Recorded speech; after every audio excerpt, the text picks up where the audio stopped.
In one of the opening scenes in Frozen 2, Olaf, the little magical snowman, suggests that water has memory. And at the end of the movie, after Olaf, quote, flurried away, end quote, when the magic was frozen, he is reborn, put back together because water has memory. It doesn't, at least not scientifically, but we have memory. And we remember the crossing of the Red Sea as one of God's mighty works and as a significant water memory. In this psalm, we hear the great power of God over everything, not just the water. Listen to the living word of the Lord from Psalm 46, and I'll be using a translation titled The Psalter. Our sure defense, our shelter and help in trouble, God never stands far off.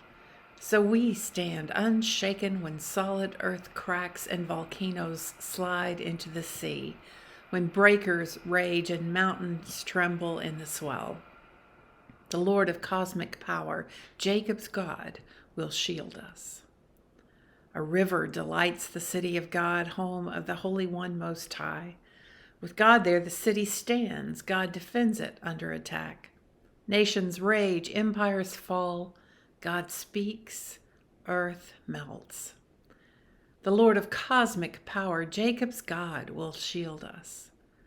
Come, see the wonders God does across the earth, everywhere stopping wars, smashing, crushing, burning all the weapons of war. An end to your fighting. Acknowledge me as God, high over nations, high over earth. The Lord of cosmic power, Jacob's God, will shield us. Holy wisdom, holy words, thanks be to God. Memory is a part of the work of our minds, though as we age, sometimes we wonder if it's still working, but it is the part of our minds by which we encode, store, and then retrieve information. With 4 kids, I started out remembering everyone's schedule in detail, but when they got old enough to make their own schedules or change their own schedules, I quit trying to remember everything. There were so many times that I could not retrieve the right information, so I just encoded that they were doing something, and when it got really close, then I encoded the rest of the details. But memory influences our actions, our future actions, our opinions and passions and decisions, and yes, our faith. The God described in Psalm 46, the God of which Martin Luther sings in A Mighty Fortress is Our God, is understood through God's mighty acts. Our theme of water appears twice, once as a threatening, frightening force, and once as a delight in the city of God. The waters of the sea through which the Hebrew people traveled to freedom and eventually traveled to an identity as the people of God are one of our most primal faith memories in the Judeo-Christian tradition. So I was thinking about how this story gets remembered. And the starting point for remembering is important, and I hope challenges us a little today.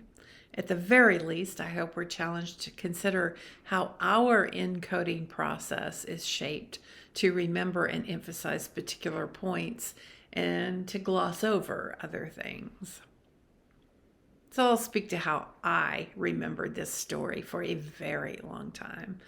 And my experience is probably close to yours. Mainline Protestant, middle class, upper middle class, having access to education, living in mostly secure communities, and honestly, majority white. Moses, the Pharaoh, the Egyptians were all white in my memory. And the Hebrew people were too. It was a very homogeneous group. Everybody looked just like me. And in my remembering, all the families were like Moses' family. They were all faithful to God, as well as loving and caring and healthy.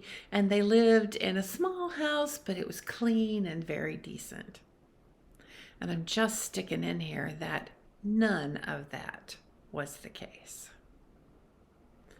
The Pharaoh I remembered as a self-centered person and mean, but his slave drivers were the ones that I remembered actually beat the slaves, which were mostly white men who were working in the fields or on the building projects, and it was mostly the old white men that got beaten because they couldn't keep up.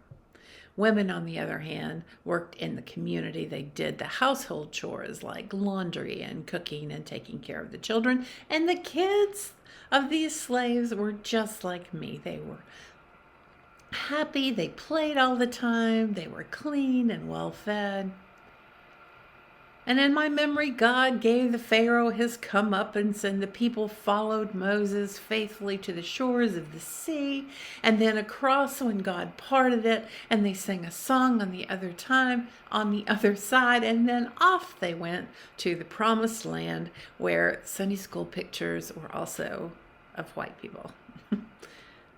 Frankly, my memory of this profound event is a nice memory. It's very nice. It showed the greatness of God. It gets these lovely people out of Egypt and back to where they came from before the famine drove them into slavery. And it establishes some ritual ceremonies in which we ground holidays and then after Jesus, the practice of the Lord's Supper. But what if we remembered the story not as a middle-class American, but as a slave? Because frankly, slavery does not play out the way it was taught in my Sunday school, the way the pictures and the movies pictured it. And remembering it from the European perspective, we who were mostly the slave holders, is a very different engagement with the story than remembering it as a slave. I've seen in my life the tiny houses that belonged to plantation slaves in this country. There was no running water, dirt floors. Windows were sometimes covered with a cloth, but there was no glass in the windows. The heat and the bugs just came in and out. And then the sharecropper homes, and some of them were a little bigger, slightly bigger, but still no running water and dirt floors. And some of those sharecropper homes were still occupied by families when I lived in the Mississippi Delta in the 1980s. The children of slaves worked. Certainly from the time they were 9 or 10 years old, sometimes earlier than that. And then the younger children, if they weren't working, they were watching the even younger children. And the women just carried their infants while they did their jobs. Death, punishment, ridicule, ignorance, hunger, and disease were givens.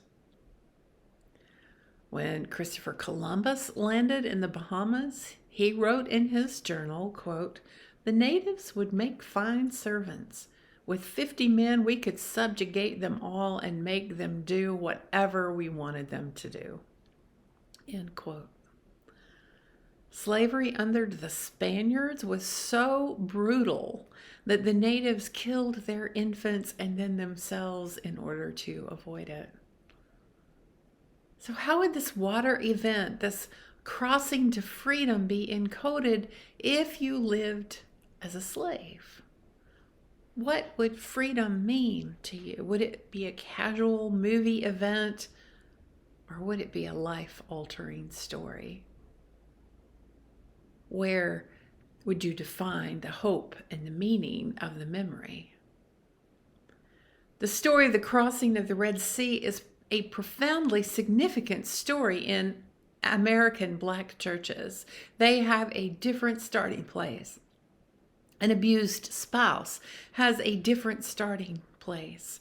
A person under an enormous financial burden has a different starting place.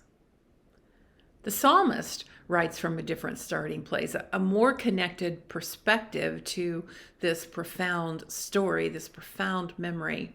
He or she probably wasn't part of the Exodus, but they were certainly part of the people who told the story as if it were theirs because it was. The power of the water that swallows volcanoes and makes mountains tremble in its waves is transformed by the power of God into a river that delights the city in which God will dwell with God's people. The psalmist proclaims a description of moving from an enslavement to fear and chaos to a freedom in God. Between the memory of a story told in a way that was as controlled and protected as our childhoods, and a story that told how God defeated the powers of slavery that no one really thought could ever be defeated, which one more significantly engages our gratitude and obedience to God? Which telling brings a world-changing potential? In 2018, a rare version of the Bible was displayed prominently at the Museum of the Bible in Washington, D.C. It was first printed in 1807, called the Slave Bible, and it was used to educate and convert slaves.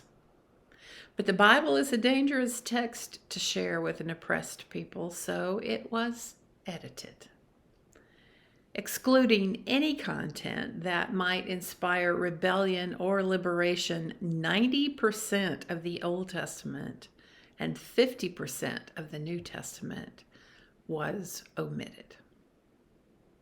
Now, we would not stand for someone limiting our Bible to 232 chapters that supported slavery and injustice, but the powers that don't want God's will and way to interfere with their power and control have come in the back door with us.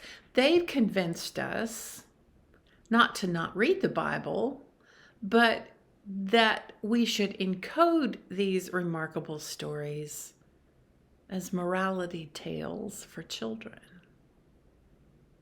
And we've agreed, thinking we were doing the best for our children by protecting them from the worst of humankind, but then never moving them or moving with them to a different perspective. Because who really wants to think about the horror that humankind can and does inflict on each other? And who wants to think about it for real on a Sunday morning? And who really spends time thinking about that stuff during the week when we can avoid it? Because real life has to be lived. Have we forgotten or never really known the story of the Lord of cosmic power who works tirelessly to bring justice and righteousness to all people? Maybe we need to look at these stories again. Maybe we need to remember today that it was not our children who have not known or seen the discipline of the Lord our God, but it is we who must acknowledge the Lord's greatness, his mighty hand, and his outstretched arm. We are offered a story of a life-changing, world-changing God of cosmic power and steadfast love. So maybe it's time to flurry away our childhood faith and be reborn as a people who have been offered a path to freedom for themselves and for all people. Amen.